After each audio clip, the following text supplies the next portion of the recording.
Bum, bum, bum, bum, bum. Hello, everyone. Welcome back to Landfall session 15. Ignore the marquee up top.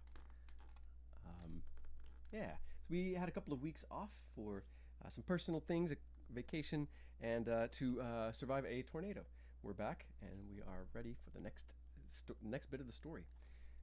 Um, but first, we're going to take a few minutes and double check our audio and make sure everything's dialed in. I've got a slightly new setup. So bear with us and feel free to give us some feedback if you can hear us out there. Let's see here. Anybody? Absolutely. Okay. Let's see what I can do about that. Hmm. Okay. Give me just a sec.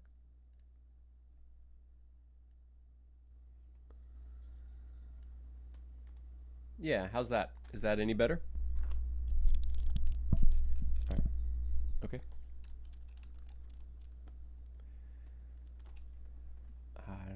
All right. Okay. So that is switch over.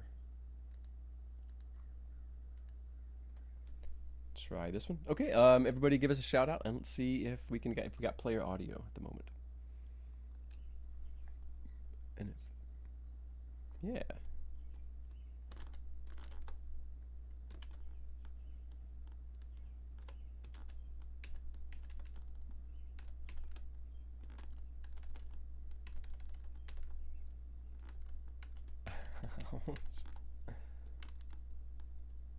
Okay.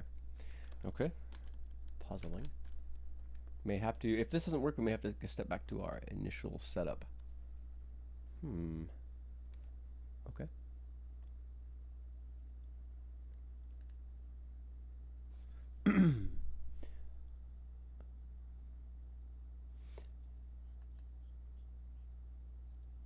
Yeah, please do.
Captain, we're watching the Armada get closer and closer, and he says, "Captain, you want me to bring you the red shirt?"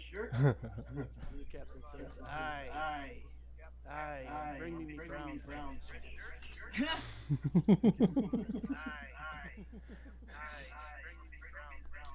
Coming through, but it sounds like it might be echoey. Interesting. That kind of makes sense.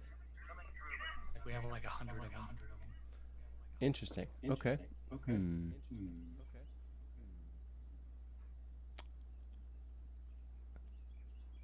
100 pirate jokes. Is it all of us as players that when we talk it's echoey? I don't know. I don't know. I don't know. Indeed it is. Okay. Interesting. Hmm. Okay. Just Well, I have to think. put us in a cave. Yeah. Yeah. Well. No, I'd prefer if the audio was clearer. To be honest. Um.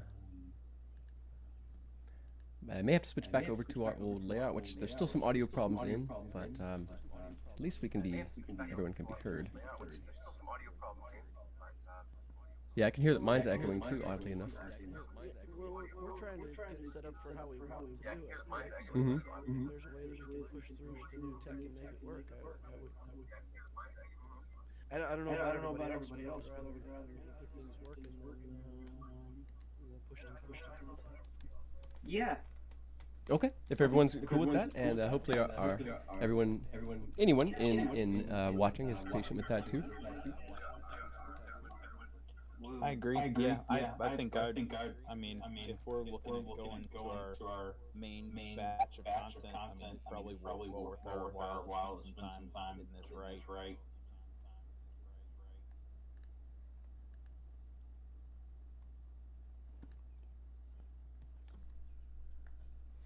No, we had a miscommunication. I had a brain fart in talking to her, and said the wrong. She's not available on Mondays, unfortunately. Yeah, I know.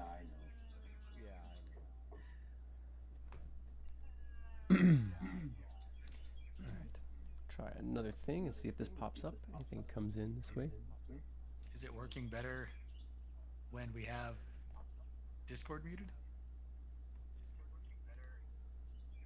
It is. It's coming in from both settings. It well, it shouldn't be coming in from Discord though. Okay. Let's see here. I'm not sure I can actually test that. I'm unmuting on Discord to tell you that when Zim, when you unmuted on Discord, yours did not echo on stream. Okay, it must be coming through Discord as well then. Um, that's kind of a pain because that means we have to wait for the delay to hear each other talk if we all mute ourselves. That would be very strange. Mm-hmm. Mm-hmm. So that is a fix, but I can also slip around in the background and see if I can find that setting and turn it off.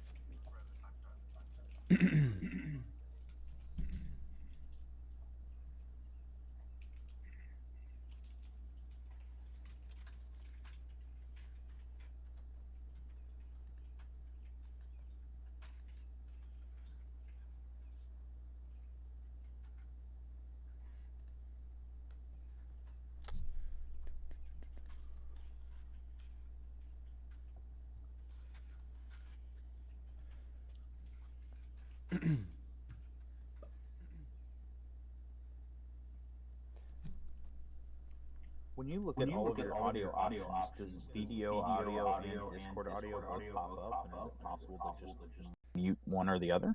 It's just not showing me that option. Yeah.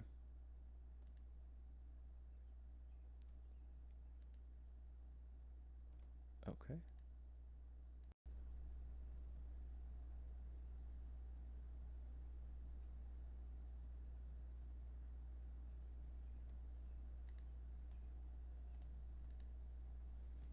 All right, let's try that and see how everybody sounds. What are we doing? You're already echoey there, DM. I'm at echoey as well. Okay.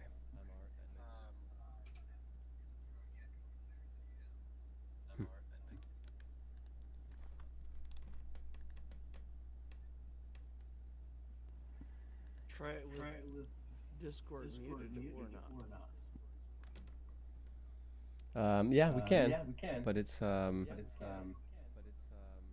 just gonna make it extra laggy for us to just extra time in between us responding to each other because there's about a 4-second delay, I think, or something.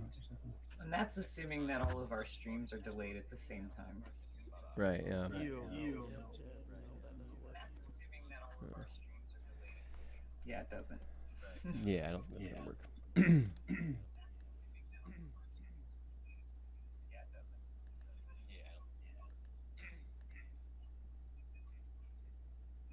I'll take the dodge action. We're Okay, getting great. Like,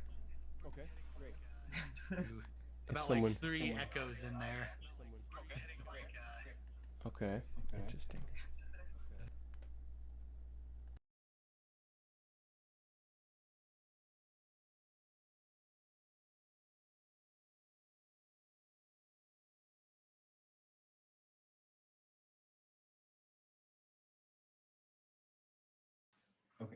Now I've just got my desktop audio, which should be just you all. Do you hear me on the stream? I just heard you on the stream. You can. Okay. Can you hear yourself on the stream? Yep. I can hear you echoing in the background a little bit. Oh, it's a lot of echo. Yeah, I'm hearing you.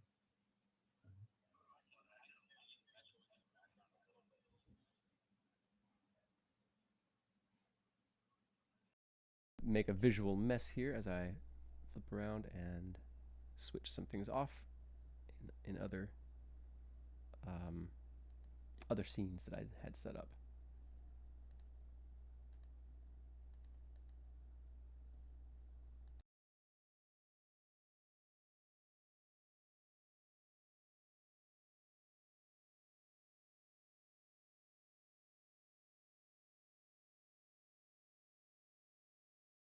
Actually, all right, how's that?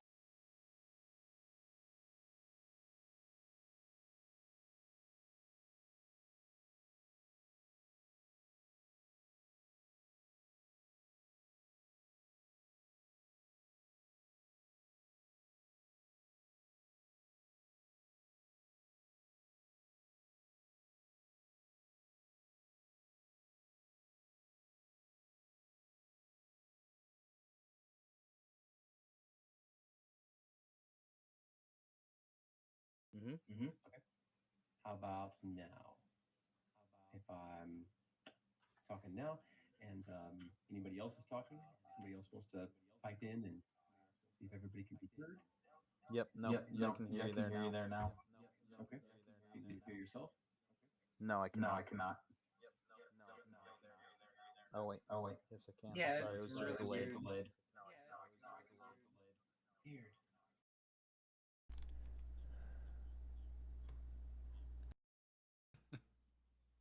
Okay.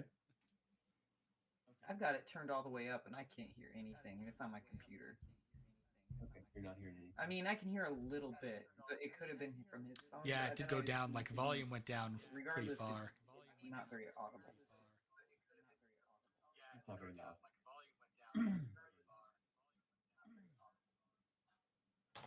Very strange.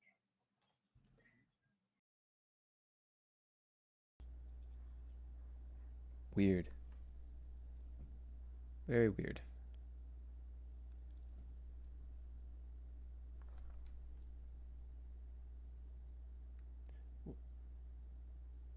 Definitely still a couple of echoes in there too. Yeah, I started a new scene, so looking at it, everything is set to everything is set the way it's supposed to be. It's set to default for most of them, or disabled.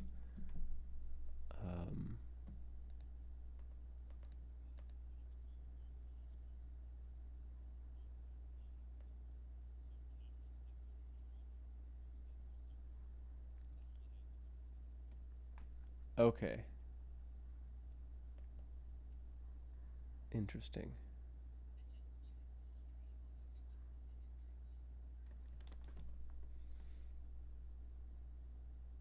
Okay. Okay.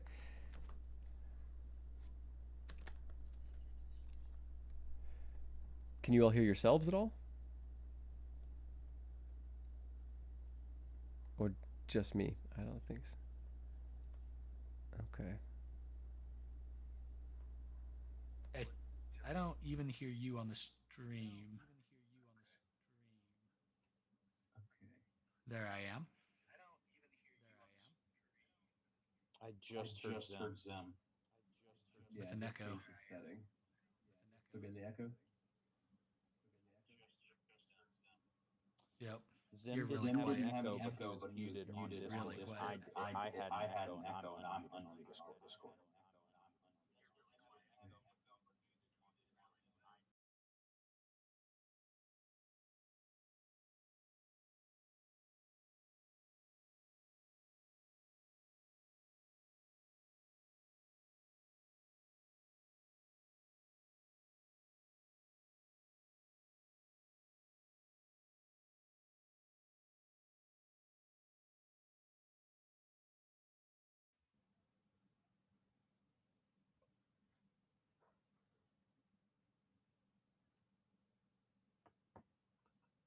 just wondering, is there any way that you'd be willing to share your screen on Discord so that all of us could look at it together? Maybe that would help. I don't know if that would or not, but I suppose it depends on how well everybody knows. This program.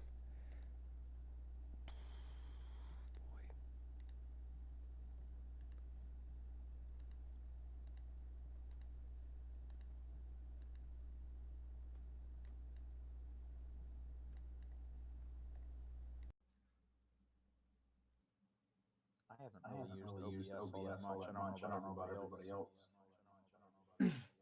I mean, there might be some translatable things between that and Streamlabs, because Streamlabs is OBS. It's just streamed.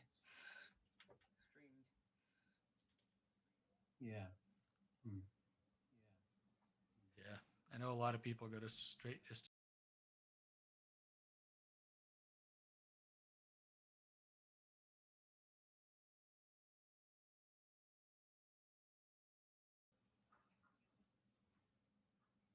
I'm sort of I'm stumped here. Now, digging into some forums and doing some reading. So it is coming through Discord and the video.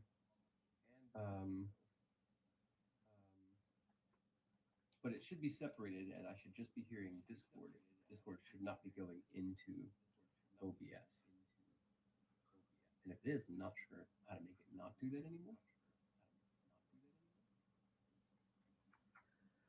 For your hardware setup, are you going headphones or no headphones? Yeah, I got headphones. Okay. Um, Are your headphones now? You have one of the stream decks, right? I do.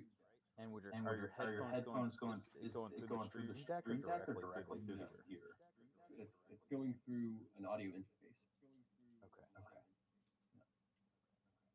And the only thing I changed on my end was I turned off my speakers and I plugged in headphones into the same device that my speakers are plugged into. So that shouldn't be the challenge. I think there's still settings that I can't find that are turned on from the previous setup when I was using audio application, which is in beta. The stream tech I talked to said, yeah, don't use that.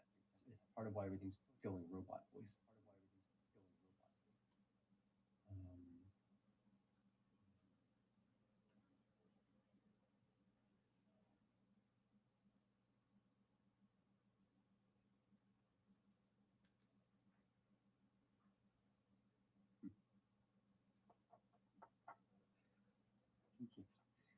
The Feywild.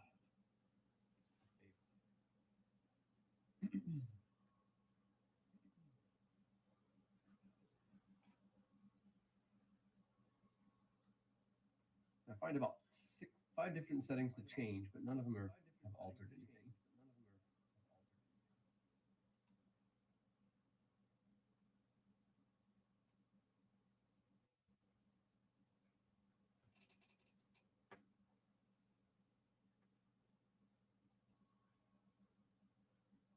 Seems like you might just have to close and open OBS again.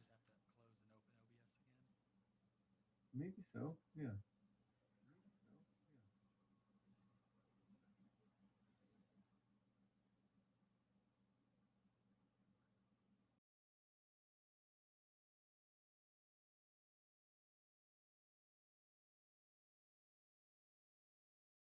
Something. Suppose a little bit more than something, just to help it out. Blah blah blah stuff. All right, this is me with Discord unmuted.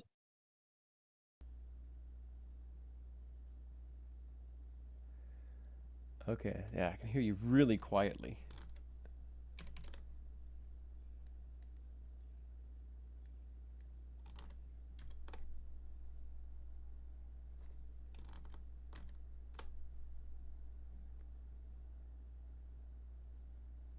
Yeah, don't hear you on stream. I think sound's coming only through Discord now. Okay.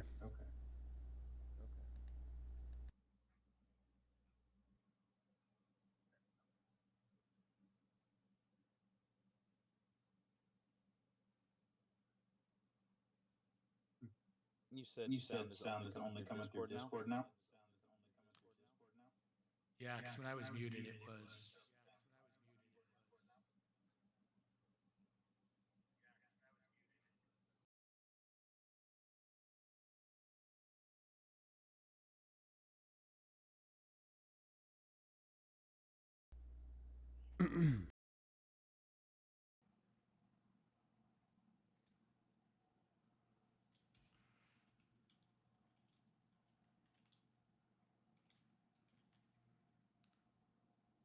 I want to just go ahead and check this sound versus the issues on the other setup, and I might just copy and paste some of the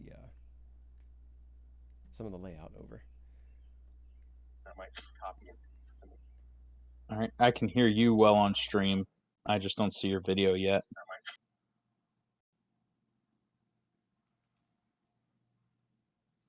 That seems to be working. Yeah, and my audio is coming through great on the stream now.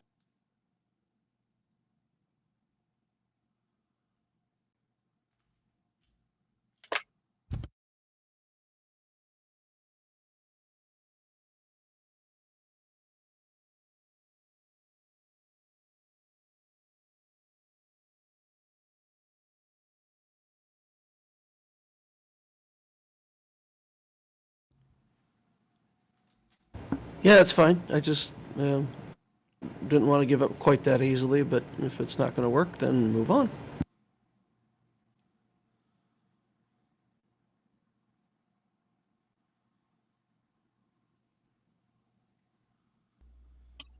Well, I Save will whatever the say, settings are now because they are quite clear and crisp.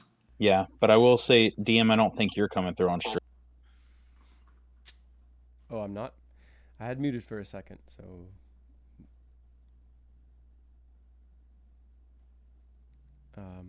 yeah, do you all... Oh, no, you are coming through on I stream, am? sorry. Okay. All still feeling like it's pretty clear? If so, then I will go ahead and reroute our cameras. The DM volume is a little low. I can fix that. How about this? Do I need to mute my mic on video? Yeah, go ahead and mute your mic on video. We're going to be using Discord.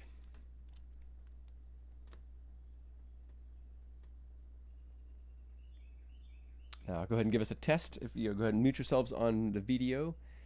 And Jay Finks, if you want to give us a shout, and let's see if we can hear you on the stream. Hello, can people hear me?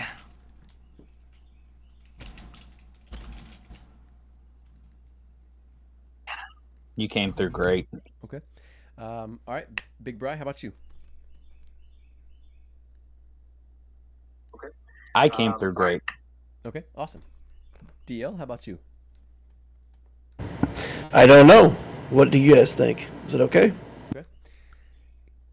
If you can turn your gain down a little bit, that would be fantastic. Me? Yeah, you. Which I'm just trying to get everyone to match volumes, as I don't have a fader bank to bring your volumes up and down individually.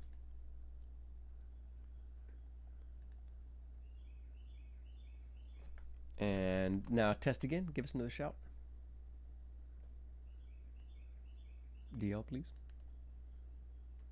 All right, how's this? That sounds better.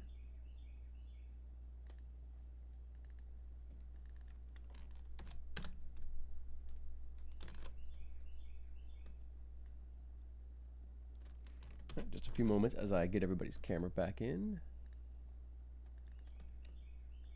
You were gonna ask me. I had the perfect thing planned. I'm getting to you.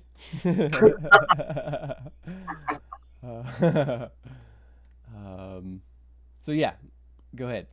Please, Pon Pon.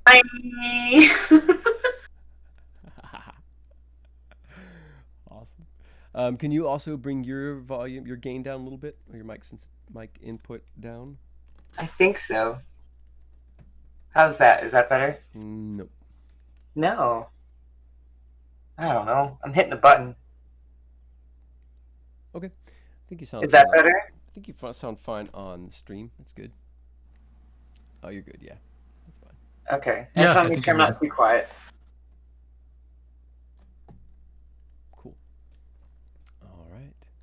Yeah, I actually think this is the best audio we've had in a minute.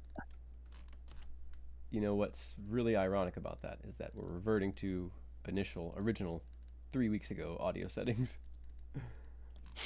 I have no explanation for that.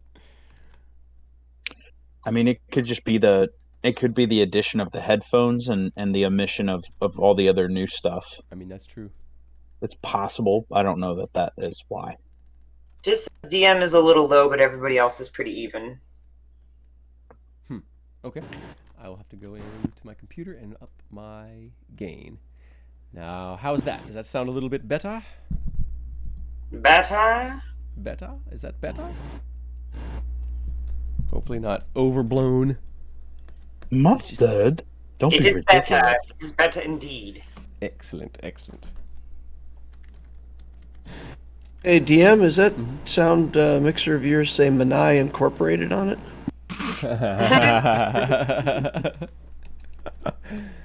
Some troublemaker. Thought we were going with Acme Incorporated, Yeah. but like an Acme I guess product. it hasn't exploded yet. Yeah. True, not yet. Not yet. Does give me That's an fine. idea, though. Oh, All right. So.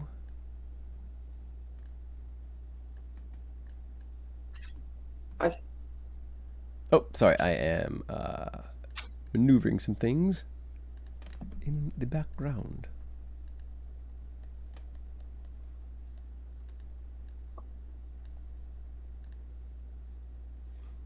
But that just doesn't. You are too large. There we go. Run away.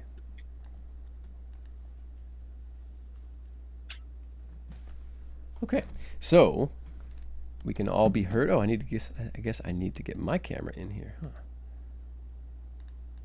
Unnecessary, I'd say. Okay, cool. Noted. You know, I was having a lot of trouble, but then I just started using 2 mice, and it's really helped out on my computer. I would give it a shot if I were you. No keyboard, just 2 mice. That's I right. love that.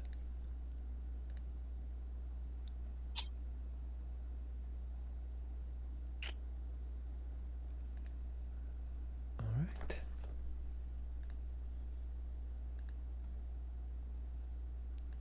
Oh, hey, I'm huge. Oh, God. That's not what I need. I'm waiting for it to pop into the stream and for Yeah, us to catch up. I caught it before. Well, I was gonna say I can't see it. Oh, that's a real shame.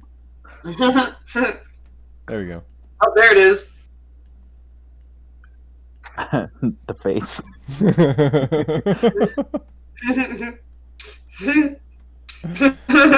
Nothing. That was great. I didn't clip that. All right, now my final test here is to see.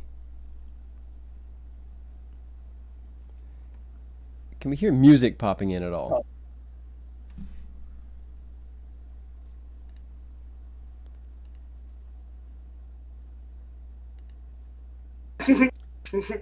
I hear like a white noise machine-esque thing going on there.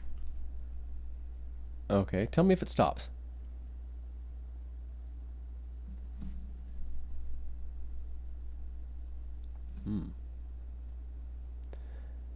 Will it ever stop? Yo, I don't know.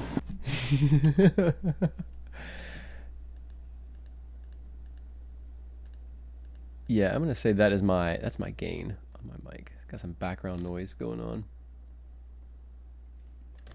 I'm pretty sure that's me. But so no music. You all can't hear any audio coming in.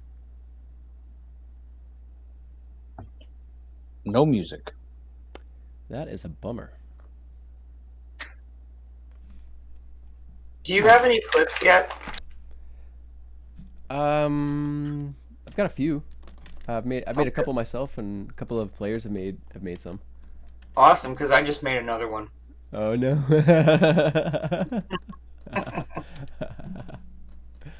I will ask no questions. No, but here's the answers. And oh, Joe, it automatically saves the configuration every time you do anything, which is kind of a double-edged sword, but it's safe. The configuration is saved.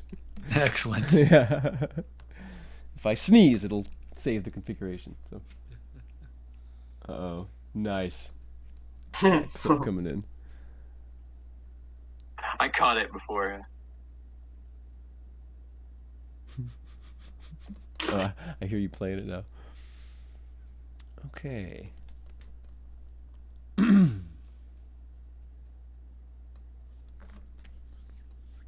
Okay, well, it sounds like we look and sound all right. Excellent, excellent. We look fabulous, darling. Perfect, excellent. Awesome. Mom. All right, now everyone, hold on. I've got to update my computer. I'll be back. 3 hours later. Just kidding. This is actually our campaign. It's like the story of these people who are trying to get a stream started. We've got a -1 to audio, and we just constantly roll under 10. It's not going great. It's like a concentration check. Just can't keep. Yeah. Lose the spell every time. Just getting disadvantage every time. Oh man. We'll get the good rolls eventually, guys. Jokes aside, I do actually need to step off cam for just about 30 seconds, and I'll be right back. Take my ears out, and then we'll be ready to go. Awesome. Hold tight for just a moment.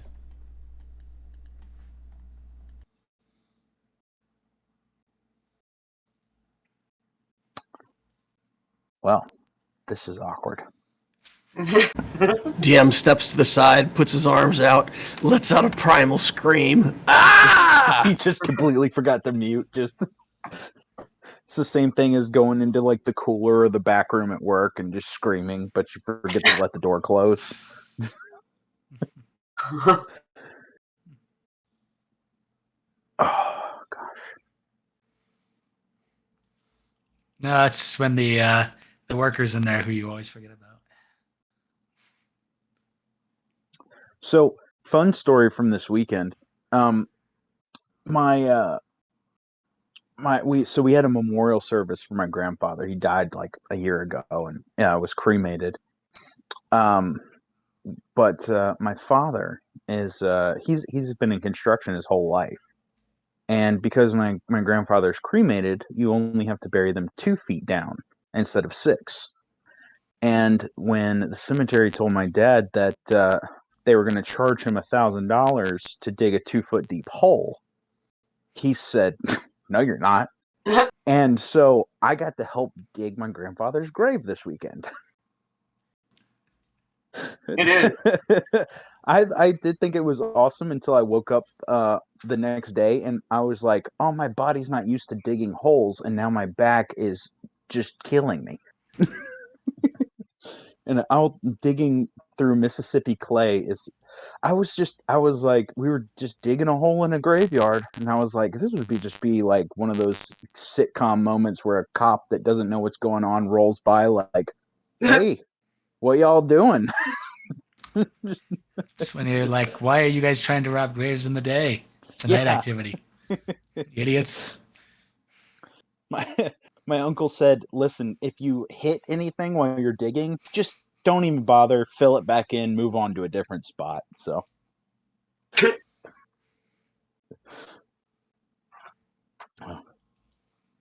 yep.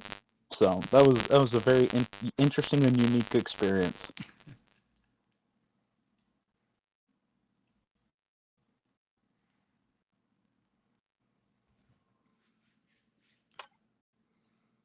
I would love a recap.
Wow. I've literally been through a tornado between now and last time we played.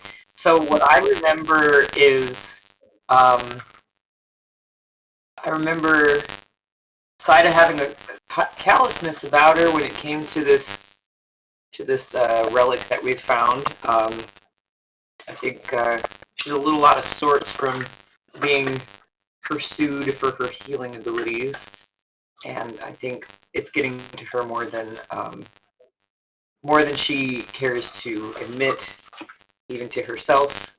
And as far as my character's personal anecdotal impression of things, that's about what I've got.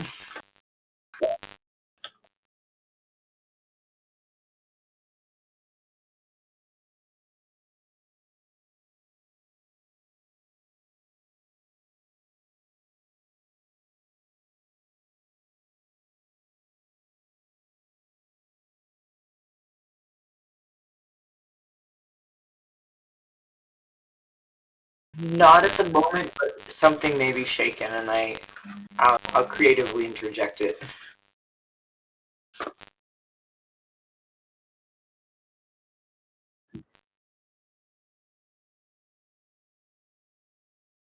Yeah, I recall, some debate as to whether or not we're going to sort of engage with our lives as fugitives. We were going to try to make the temple collapse and fill with water, if we could, to give them an impression that we are dead. So we don't just want to poof and disappear. We want to disappear in a way that gives people an impression that we're gone. Yeah, that's about all I have to add.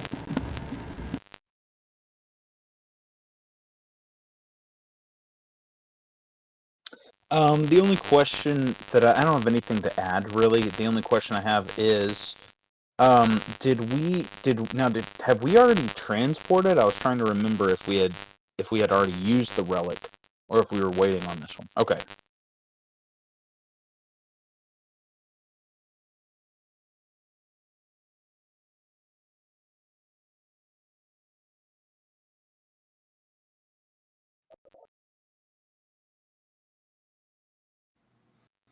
Yeah, I know. So we talked to the fish people, the ancient ones, or whatever they were, the deep ones. Got some insight into what they were doing down there. And then, after letting the priest go, scrounged the temple for anything useful. And then, upon getting a sending from Hydrin, we decided to test out the new strange horn that we got and see what it would do. The Horn of Mists, I guess a halfling item. And teleported ourselves to the mists and little inland area, not too far away, but not too close to Evisar.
Aye, aye.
First thing he's going to do is try and orientate himself. So he's going to go for that perception check, and he rolls a 9.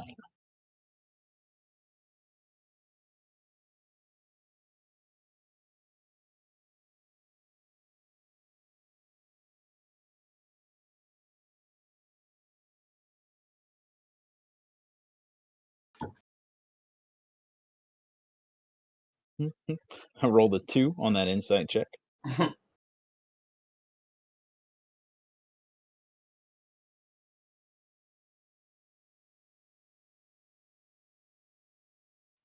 Um, I think the biggest thing that Crenshaw is going to do is even he's going to make sure everyone else notices, and he's just going to kind of as they pop in into the mists, shout, Lear, and like circle up.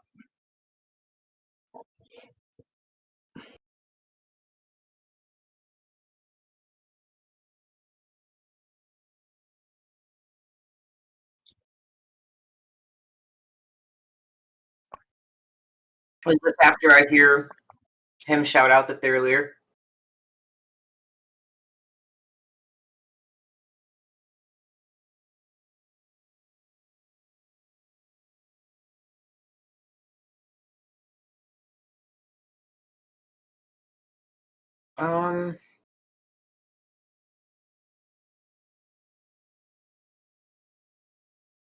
I'd just like to prepare ready to action my spear.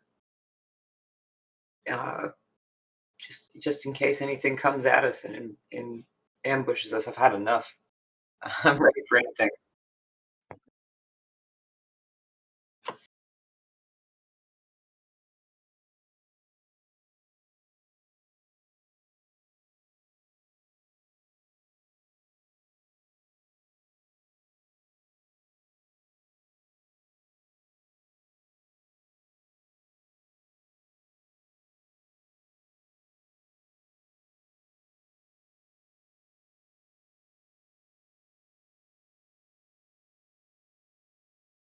Yeah, I think as Zim appears, hearing there is stuff all around us.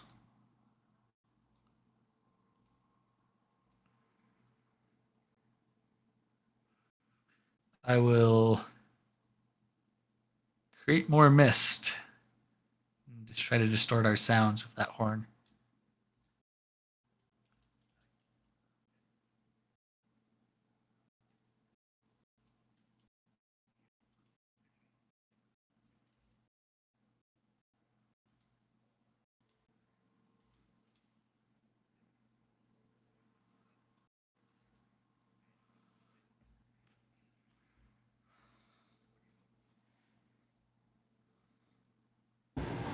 Step 1, spot a nearby tree. Is there one? I will locate a likely suspect and I will shoot an arrow into the tree.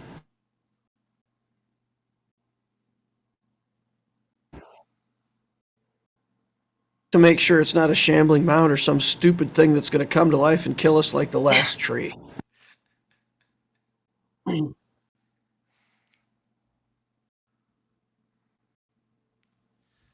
21.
A wild kinnet suddenly appears.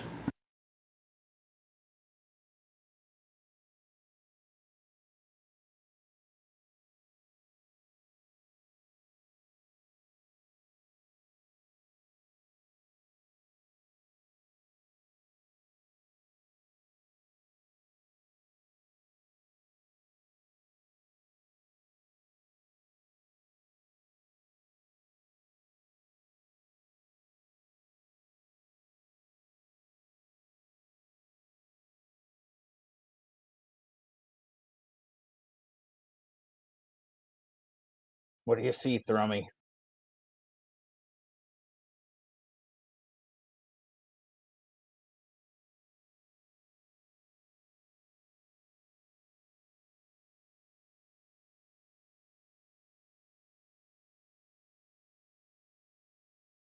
I mean, as safe as we always are in this place.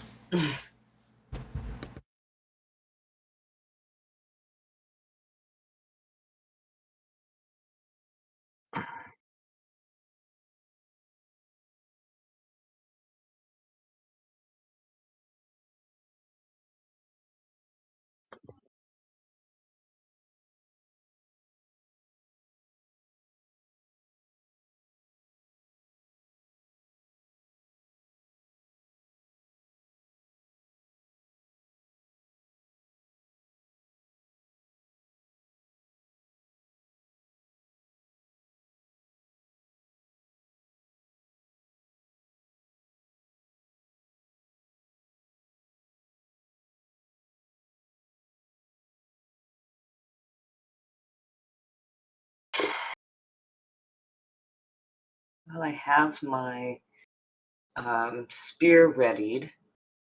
Can I target any of them? I'd love to just go ahead and do the side thing and lob a spear at the probably the most likely target for me to hit.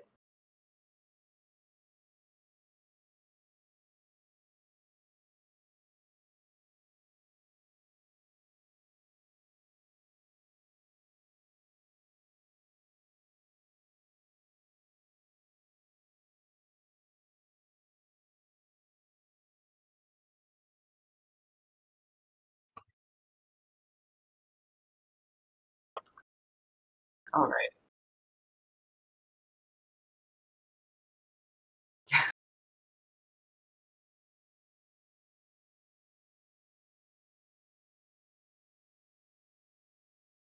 I was throwing it.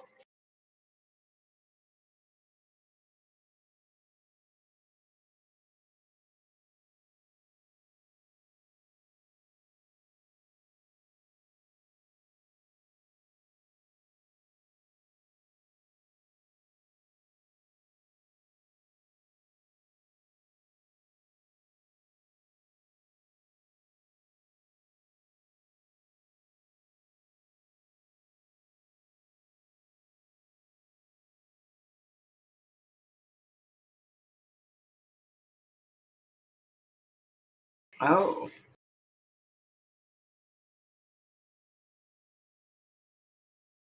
Mm, I think.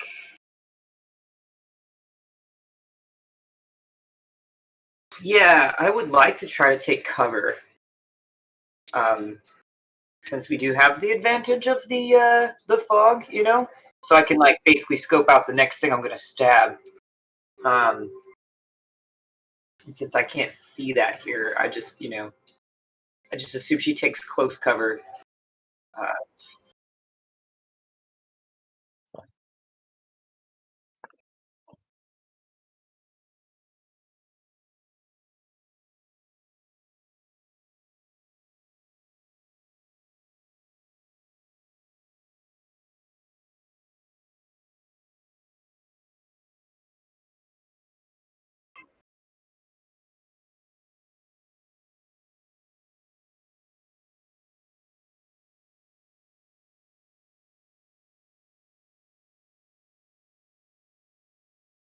yeah, kind of. Would it be possible to get up below like hanging tree high enough where I could at least jump on somebody? Yes. Huh.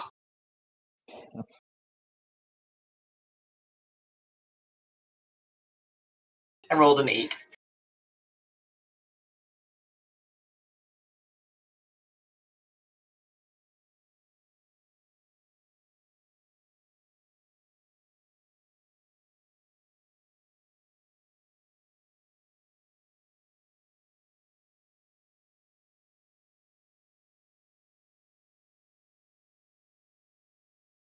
Bark.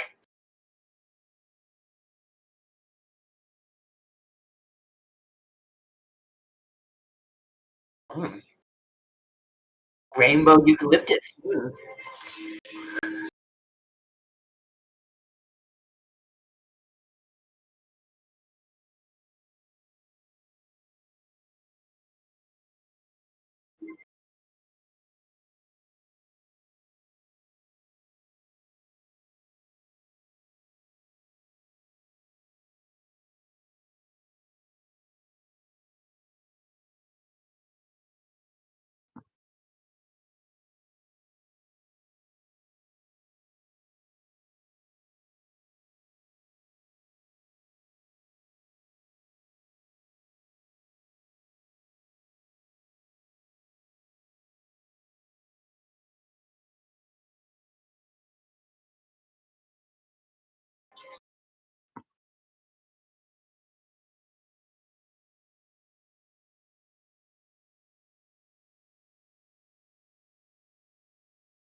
Okay. So I'm imagining that we all kind of came in to a clearing with trees. Now, would you say that? Okay, so we're in the thick of the woods. Okay. Okay. Cool. That is good. That helps me paint a picture. Um, and this so we're obscured by the fog from Zim, or at least that's beginning to happen. Um, okay.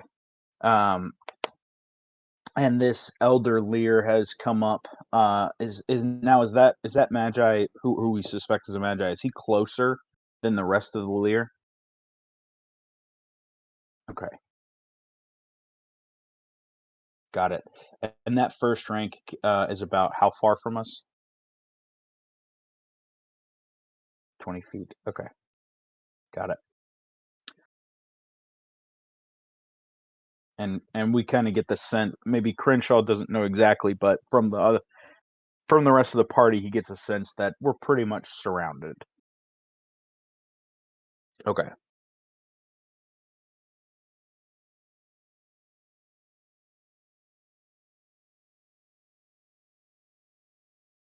Okay.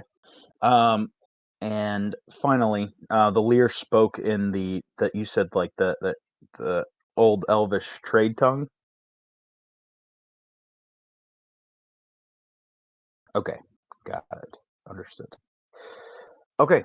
Um,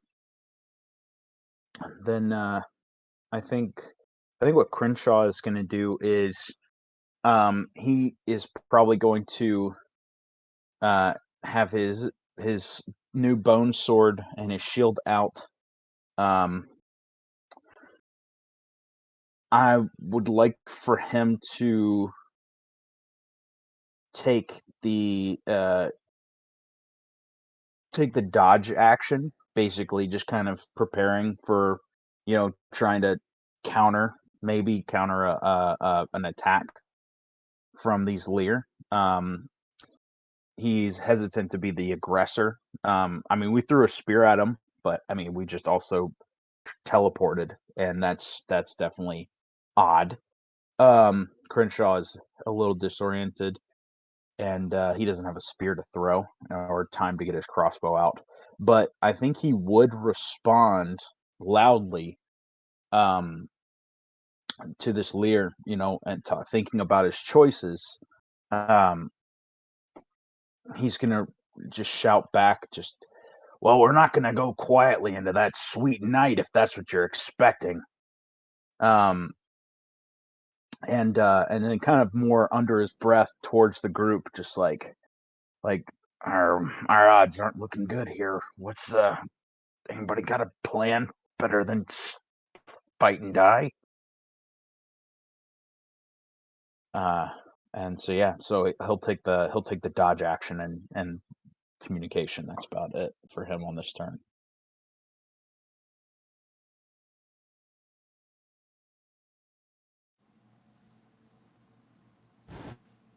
Yeah, Kenneth, when he says fight and die, you'll see Kenneth shake his head. Nope, nope, nope.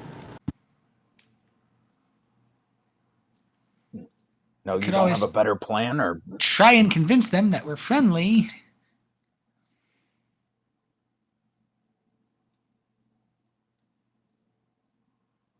I think I know this guy. I think Crenshaw would recognize him as the Elder Lear, as would everyone else, right? Okay. I didn't know if that needed a check or of any kind. So, yeah, I mean Crenshaw would, say like, that's the old one. That's the old dog from the pillar. He didn't seem too keen on fighting, but I mean, I don't really know how they're gonna treat prisoners. Didn't know they could talk until just now, but it's a good sign, maybe. Might be only that one.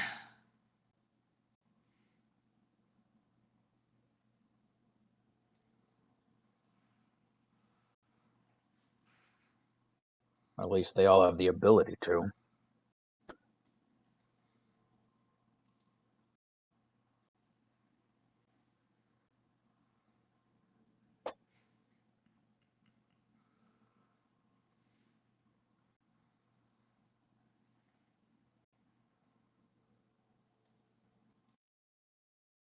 Well, we've clearly thrown in our lot against the powers that be, so if we don't have some allies out here, we're as good as dead.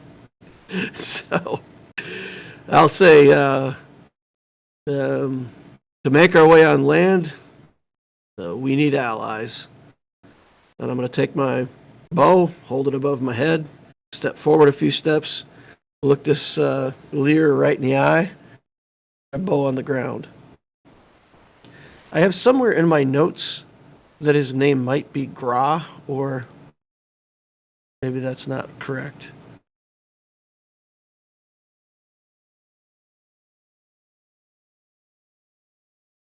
Okay. Well, somehow Gra is relevant, so I'll say Gra, I guess.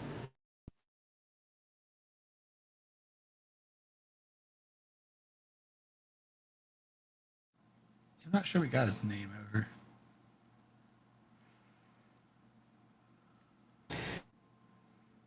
All right, so there we go. I step forward, chuck my bow on the ground, give the universal, hands up sign of we come in peace.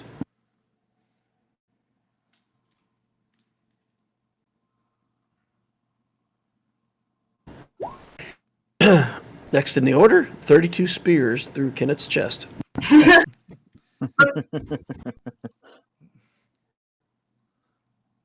So that's after me. Yeah.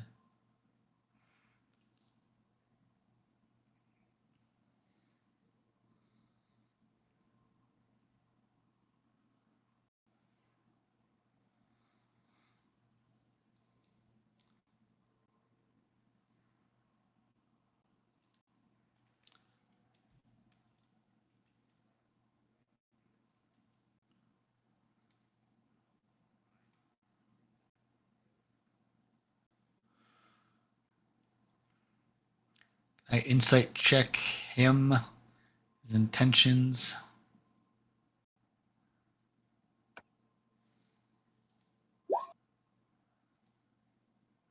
Not bad, 14.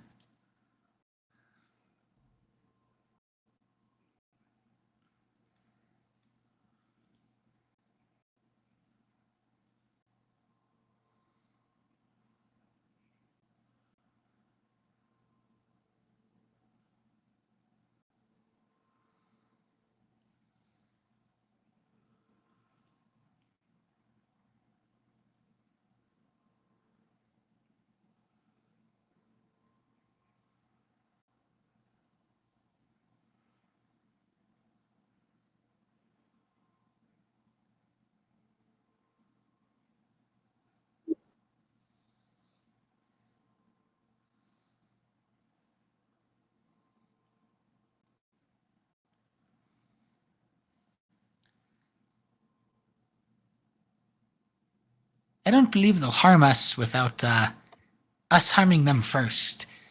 I think we put down our weapons and attempt to make this work, whatever it is. I agree with Kenneth. We're not going to make it very far if all of the Lear are against us and the effort. Saida reluctantly lowers her scimitar because she's thrown her spear already. So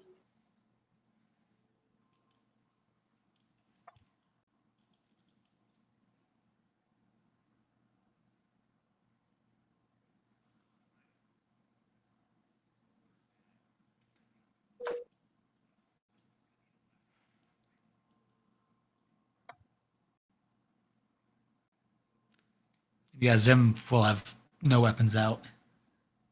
Nothing like that.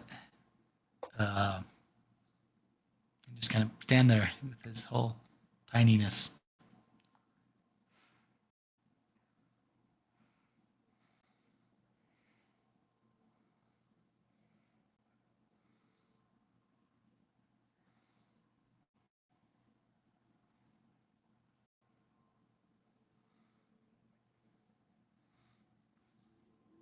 Yeah, I'll just let it hang at my side.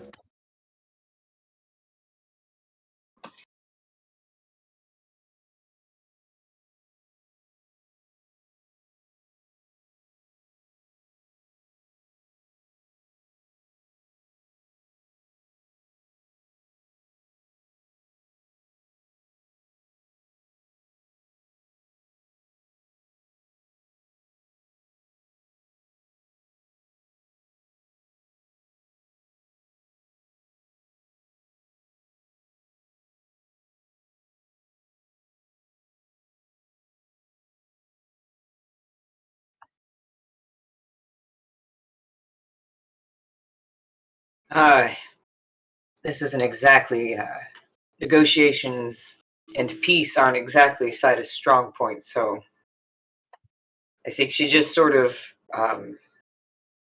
I hate to not have anything to input, but I think she's just sort of waiting for someone with a bit more wisdom than her to make the next move.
Does it seem like he wants us to go to the hill or away from the hill?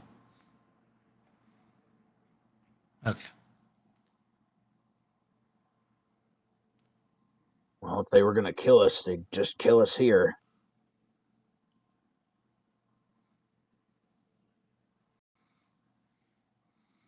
Pretty sure we're going to be dead either way from near.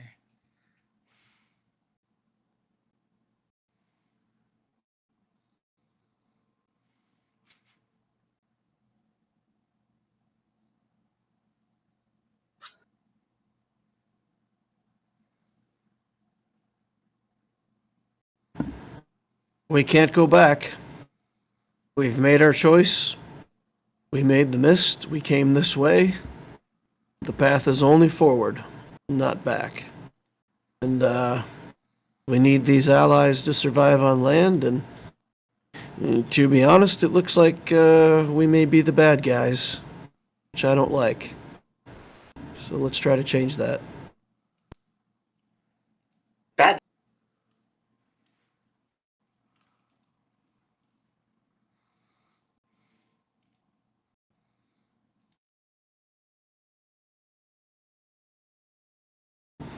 And maybe today we gain some new friends.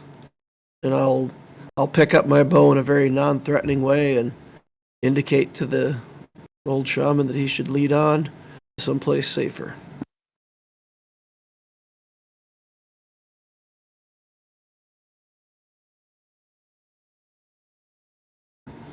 I'm doing this. You can choose to come with me, old friend, or not.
Zim will probably have transformed into an animal to go that distance and that speed.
How close is the shaman or the well who we think is a magi to me?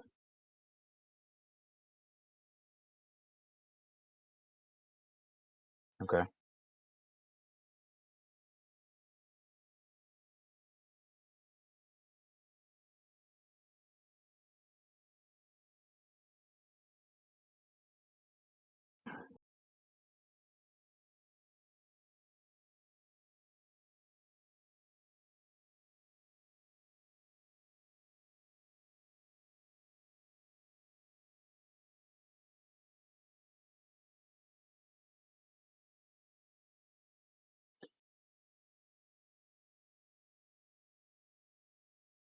Crenshaw is gonna, as he's eating, um, he's gonna just say, he's just gonna say, you know, thank you for the food.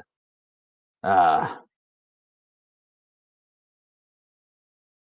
you have you have allowed us to keep our weapons. I take it we are not your prisoners. Then do you understand this concept? Prisoners. He has no idea how intelligent they are or anything, so he's just gonna be kind of ignorant.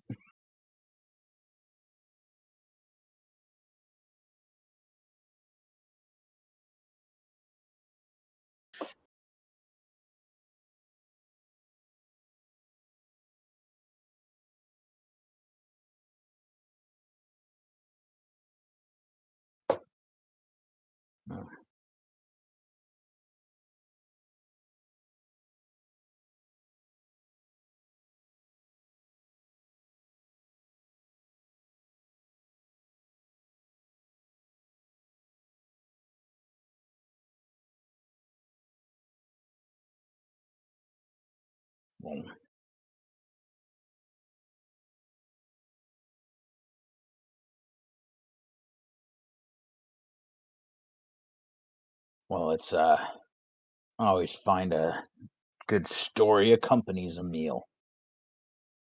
Why don't, if it's good with everyone else, I'd like to hear about these visions.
Uh,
So, do any of his warriors look injured?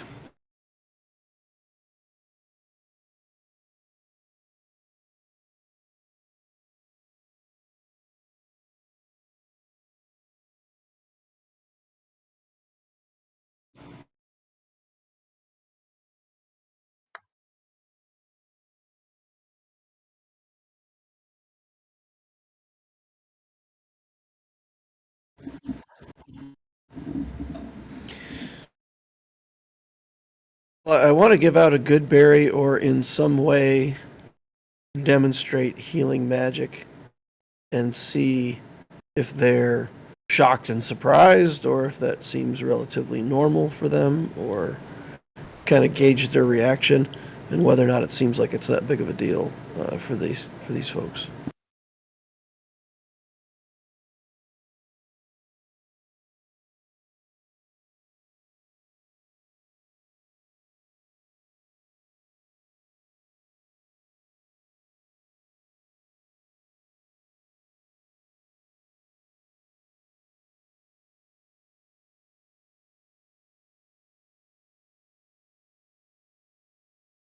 I'm actually down 8 hit points. I'll eat a few berries and see if I can like show him how it works.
I think Zim's just listening, taking note of all these names, all these spirits or beliefs or people, um, eating, drinking from the cup and the cake thing. Uh,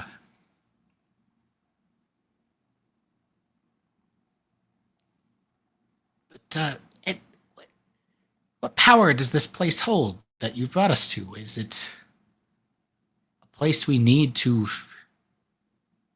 prevent this darkness, this scourge.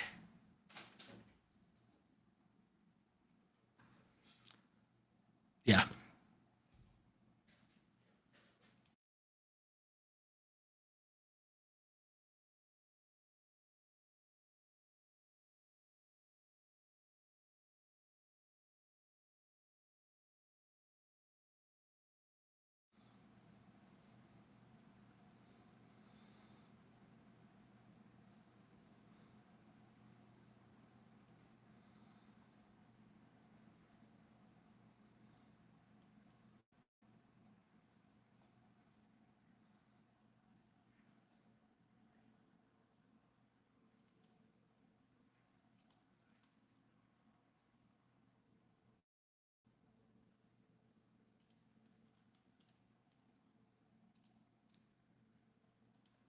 Okay, I'm ready whenever everybody is.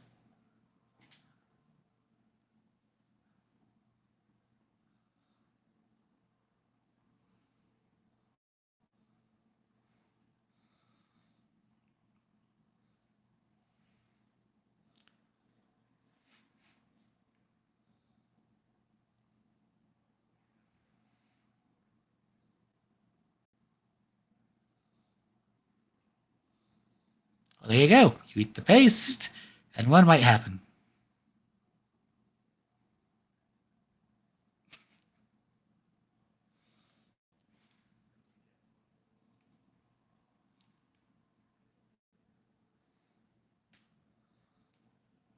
Saida wholeheartedly continues the offer of eating and resting.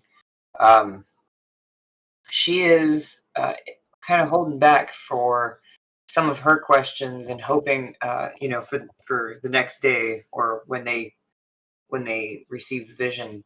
Um, she's hoping that there might be some solace and good company amongst these Lear, as opposed to her own people who are now in pursuit of her to use her for what ends are questionable. Everything else is kind of just bigger than she cares to think about at the moment.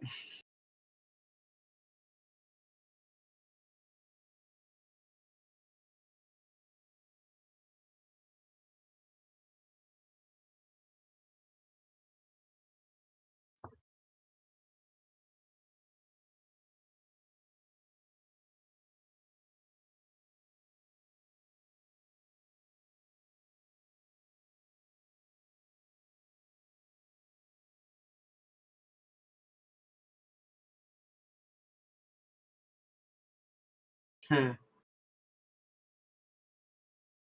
That was the feeling. That's why she's happy to eat and rest as they suggested.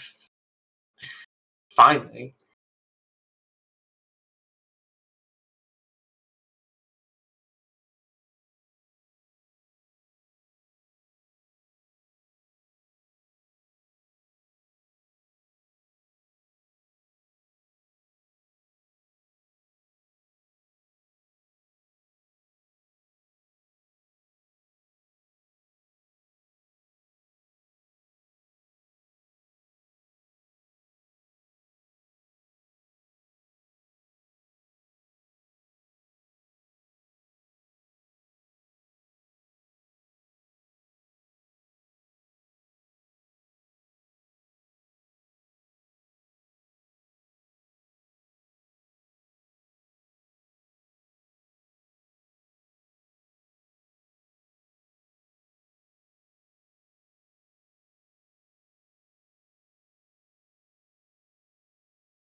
So with a Crenshaw rolled a 2 on the insight, so he is no real.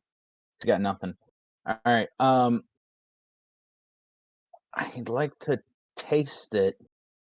I honestly, I'd want to give some kind of check to see if Crenshaw could make himself choke it down on his own willpower. Would you allow that, or do you want, or you want me to just wing it? Because I can do that.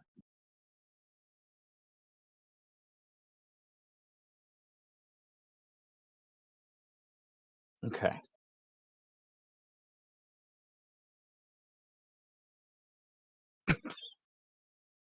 Yes, that's a nat 20 on the Constitution. So Crenshaw, when he's given this, um, here's what's gonna happen. He's gonna take a big old gulp, and he's gonna be physically just like, "Ugh, ugh," and he's gonna pull out his flask, and he's gonna add whiskey, add like whatever's in that flask to the concoction, give it a little stir, and then just go for the rest of it. Yeah.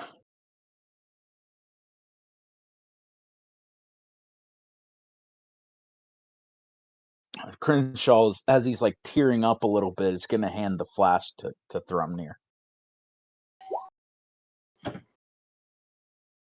Makes it a little better.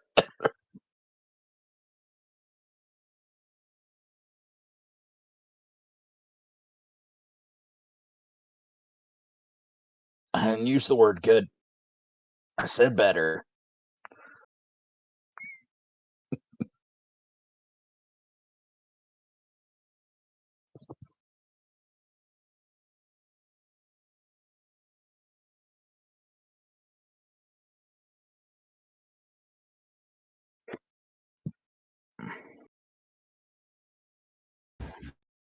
Um, uh, this doesn't look like food, right? Like it's not a meal. It's okay. All right.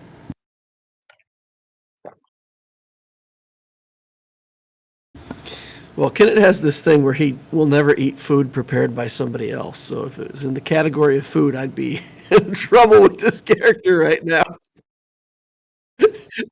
So, so Kenneth is thinking more down the line of this goes in the category of drugs, and he's probably okay with that. So he'll just go for it. He'll go all in and try to see what kind of visions he's going to have here.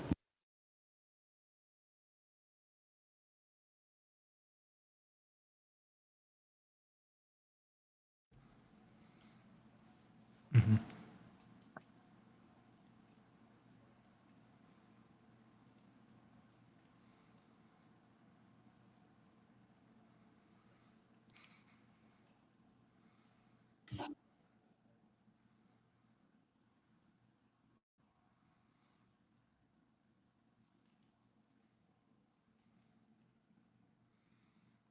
I think Zim just eats it. Zim has kind of somewhat consumed a lot of very strange things, turning into an animal. Though technically it's the animal consuming it. But I believe it's not that difficult for him to just get down and chew down. He just thinks of kelp. Mhm.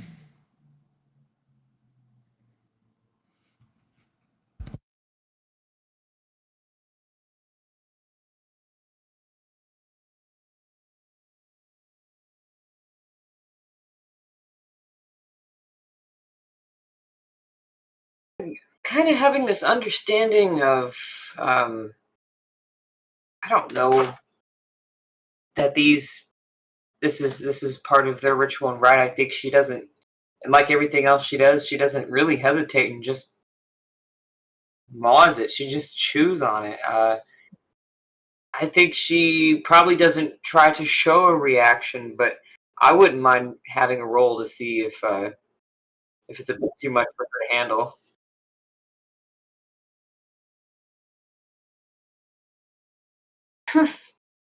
8.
So she shrugs and starts to eat it again.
We lost audio on stream. I'm not sure how that happened. All right, well, okay. Let's see. Let me rewind a little bit. So as you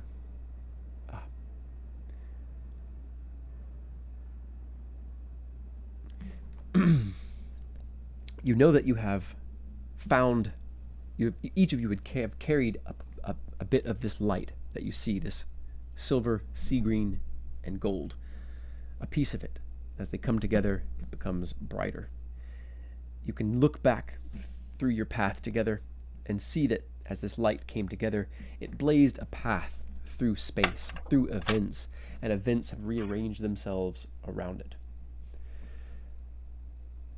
But you know that you can't carry the light. You can only carry this light to a certain point before it is someone else's to carry. It's just the nature of events as they've happened in this world. You think that in others, events have gone quite differently. But in this, you think in this world, the best you can do is save this light, pass it on to the next mind and heart that can contain it, and that this leaves open the possibility of this world story changing. And as this sort of awareness, the sense of the stakes and the fate in front of you, you hear Brightleaf. And his references you don't quite understand, but enough to understand what he's saying. It is like a game of ball.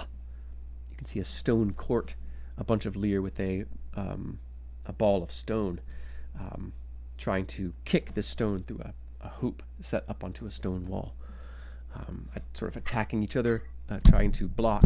It's something between soccer, football, lacrosse. Anyway, you see this brief moment of this game, this Lear game. It's like a game of ball. The players and the state of this match is such that you cannot score a stone hoop, but may, if you play well enough, lay the set for another to score the stone hoop. If you will play this match,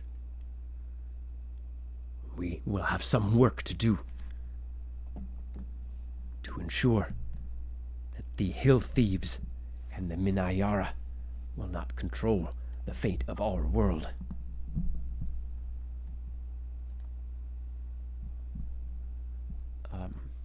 There's several other snippets you all see as well. You see this light passing forth between different hands, a copper-skinned elf, a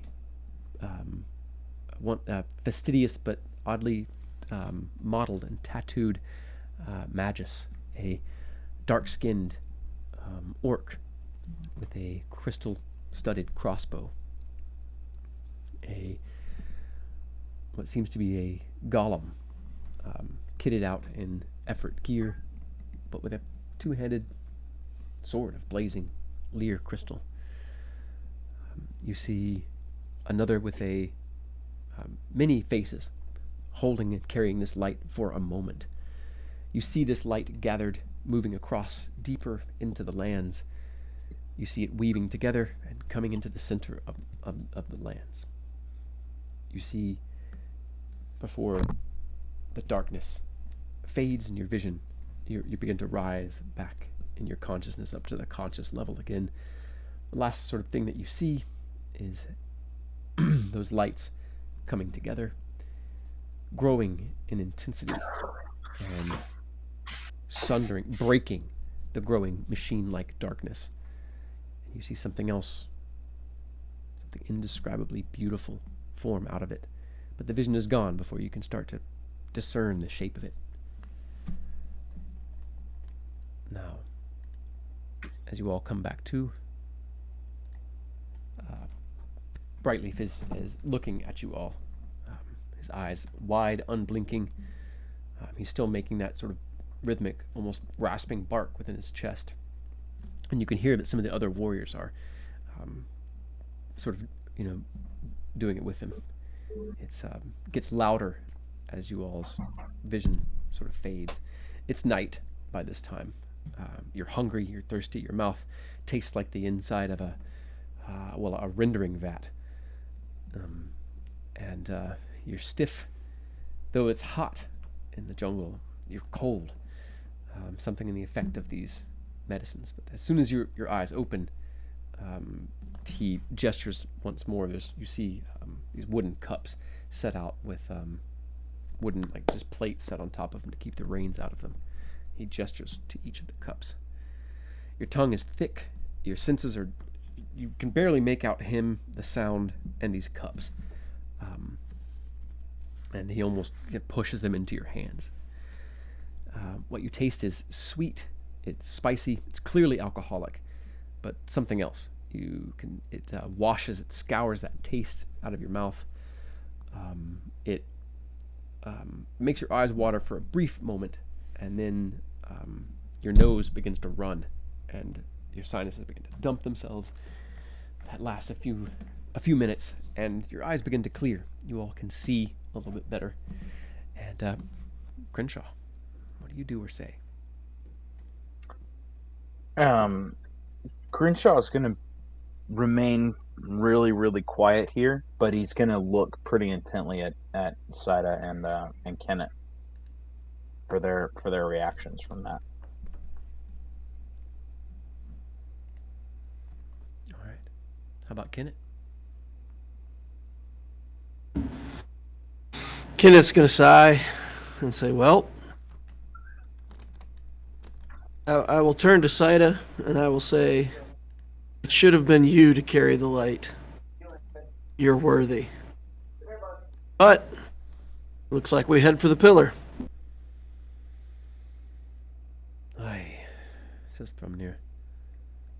Looks like it. Sim, what are your thoughts? Anything? What did you say or do anything to this?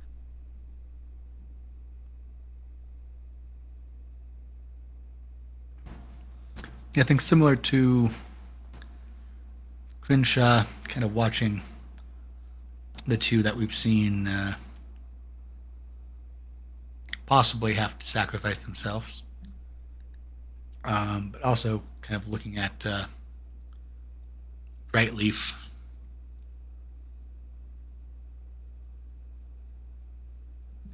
And just trying to put together how many possibilities there are that this land or this magic seems to be able to foretell.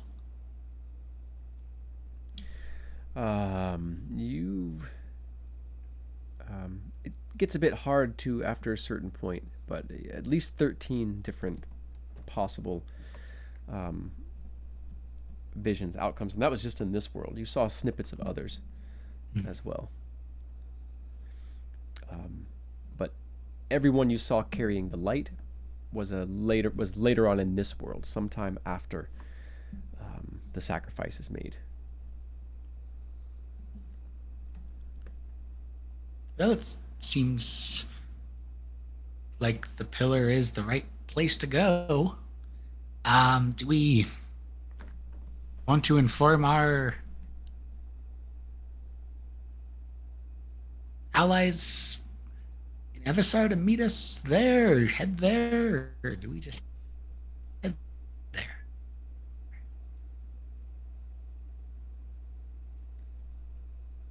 I don't think we can risk it. Do we have time for that? Do we have a feeling like we're on a very strict timeline? He hasn't mentioned anything about time. You know that soon, if it's already, it's already dusk, so soon Hydron should be contacting you, I believe.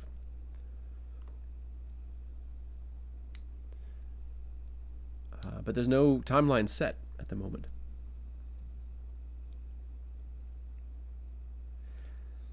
Brightleaf says, "Your people are still on the hill. They may resist your return."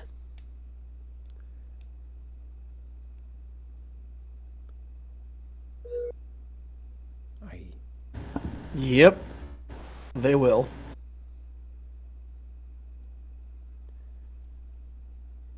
I do not envy your choice.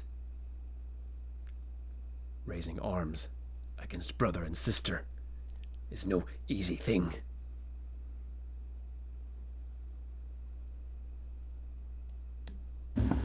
Where your other choice is let them destroy the world? Not a hard choice. You speak with honor. Yes. We will plant a tree we may never sit beneath the shade of. The work is not for us. No, says Thrumnir. Never is it really? It's always for those who come next. Well, I told you all what I was in for. This checks both boxes. I'm in. Saida, what are your thoughts? I'm having attention span difficulties. I really have no idea. Okay. I had them and then they went away. All right. Should we take a short break? We definitely blew right past our normal short break. I just think I'm feeling if we do, we're probably going to call it there. So, but this is a good. We just want to go to the top of the hour. Yeah, that's fine. If people are up for it, 15 more minutes. Yeah, does that sound okay with you, Pon? Quite hear it. We'll just go to the top of the hour, just 15 more minutes. Yeah. Or just just wherever it feels like a good spot to stop. So. Though yeah, those are always a lot to unpack. Yeah, totally. Okay. So I'll tell you what. We can kind of forego the initiative order for a moment and just talk about what you all think is the best thing as you and consider some of your options and what you know. Yeah, you definitely know that the effort's not going to be happy about you coming back onto the hill. You think you know who's going to be stationed up there.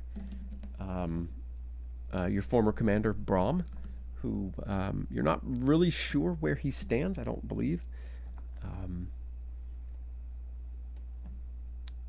Let's see here. But you're going to know the people up there.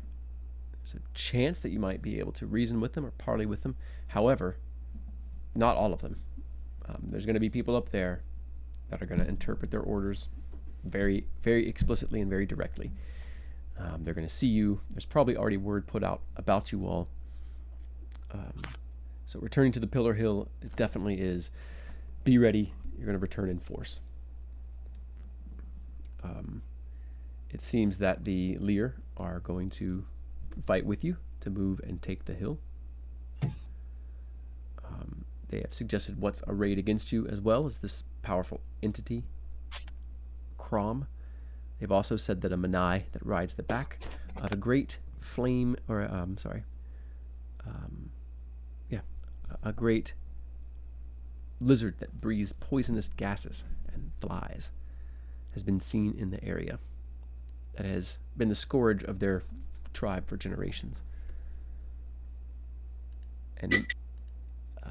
And in none of your visions where the light was passed forward did any of you survive.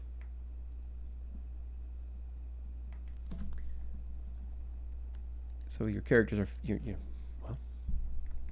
Kennett, Saida, Crenshaw, Zim, and Thrumnir are all faced with making a last effort. A last stand. For in the vision, you didn't see anything about fighting your way toward the pillar. That seemed to be the least important part. But what you saw was defending the pillar against, well, there were different things in different visions. In one, it was a massive set of waves of effort military companies. In another, it was a few of these companies, but also Lear from the south attacking. In another, you were handily just taking out and taking prisoners of the effort when a group of Manai, led by this dragon rider, scoured the hilltop. And you all barely passed the light on before the place was poisoned and burned down. The stone itself melted into slag. So, I think, yeah. So as you all consider some of your visions, what you've seen, I think there's a good spot to pause here a little bit. for the night, and we can talk a little bit about some of y'all's interpretations, what you heard. We can do a little bit of table talk. You guys can ask me questions for clarity. How does that sound? That works Sounds for good. me. Okay. So yeah, as I've laid out that information, what questions do you all have? Anything, Big Bri, or any thoughts that you wanted to air, or questions for the group? Mhm. Well, I'm trying to decide. Just for me personally, Crenshaw. I'm like, I'm trying to put myself in his shoes and think about how he's going to react to this like idea. Um, Yeah. I think that Crenshaw sits very firmly on, like he's spent his entire life just mid level sergeant, not really moving any higher, just kind of going along, sometimes sober. Um, this this feels like one of those moments where he's like he feels a purpose, a calling. Um, the vision was very very strong.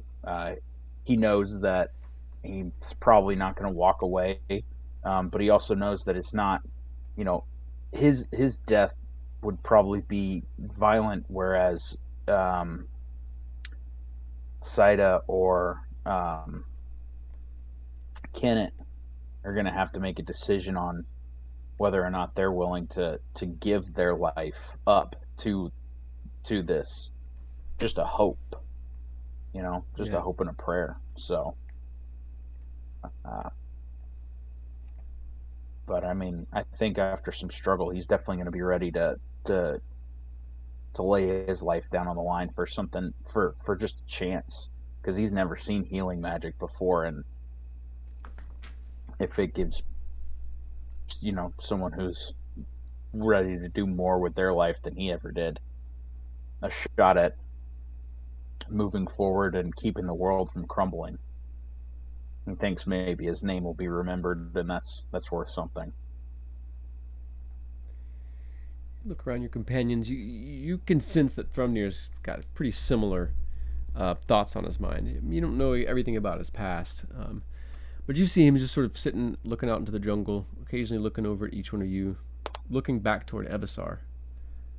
Um, he looks out for like a long few minutes, and then finally he just nods, um, and you just see the mantle of acceptance. He draws down on his shoulders, and he looks at you and gives that sort of shit-eating grin that he gives before you all, go into the shit, following orders, or before for a certain big gamble when you are playing cards back in the nest.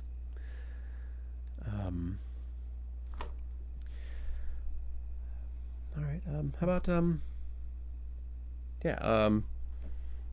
Goodness. How about Pon Pon? Did you have any maybe thoughts about how your character might look at this, or how you all might approach this next session, or what to what elements of the story you can kind of use and manipulate to your to your benefit, or what some of the items or contacts you have, or how you might want to go about it, or anything.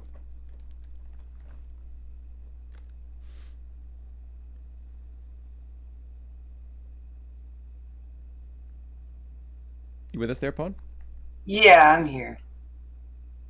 I'm just having some logistical issues with absorption. I felt like there were long periods of time where I wasn't engaged, so I unfortunately, and I'm not blaming anybody here, it could just be me and where I'm at, but there was a lot of I don't even know what I'm doing right now. Okay. And I apologize. I apologize for that, but I haven't. Maybe it was the tech issues or something, but increasingly, this has gotten worse for me, and in this campaign specifically, obviously not the other one. So, um, I do apologize for that. I don't want to bullshit you. That's fine. Yeah. No, So you're fine. Well, I'm sorry to hear that.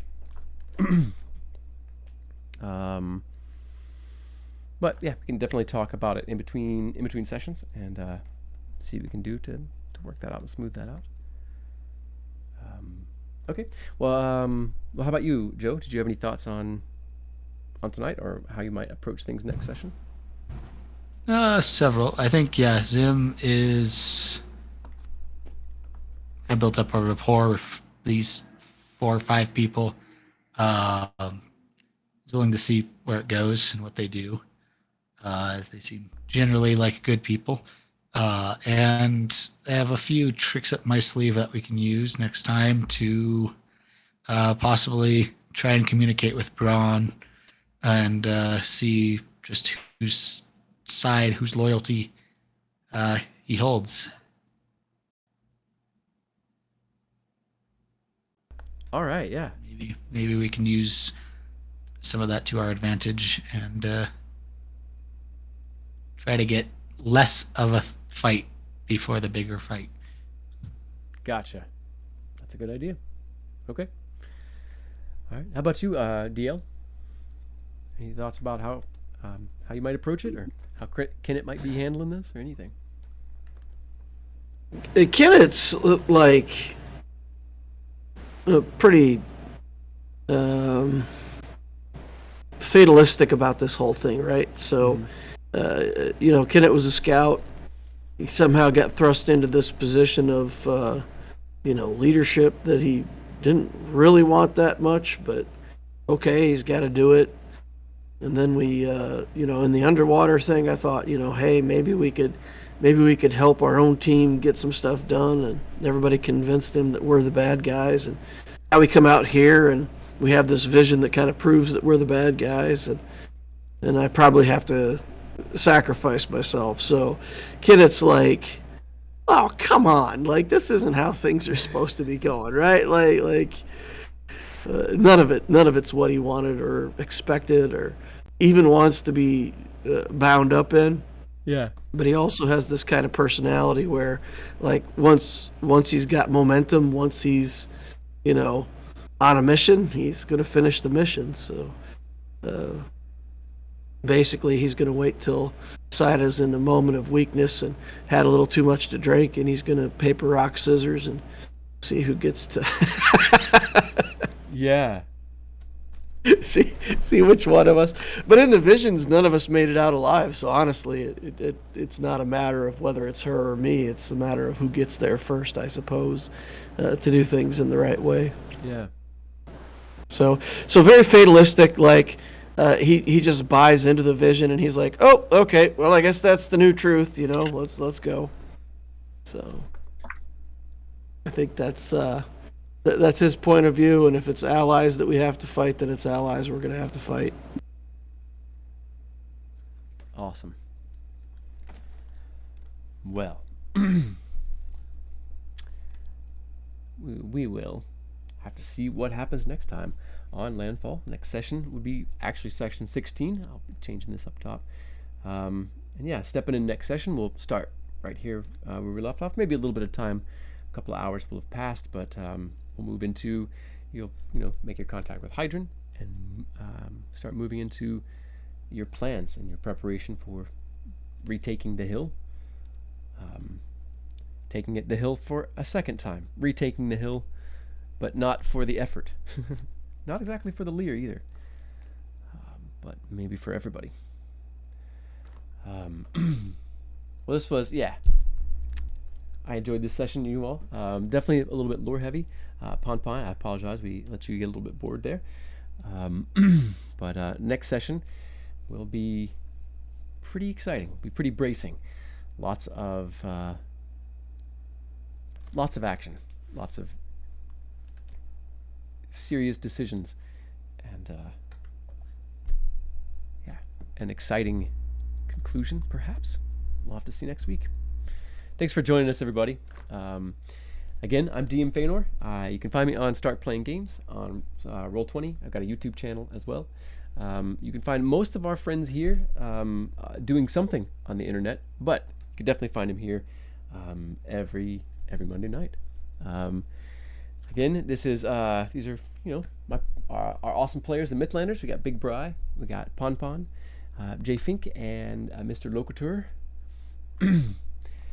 And yeah, we're gonna go ahead and step out for the night. Say goodnight, everybody. Bye. Good Good night, y'all. Thank you so much, everybody. Have a great night.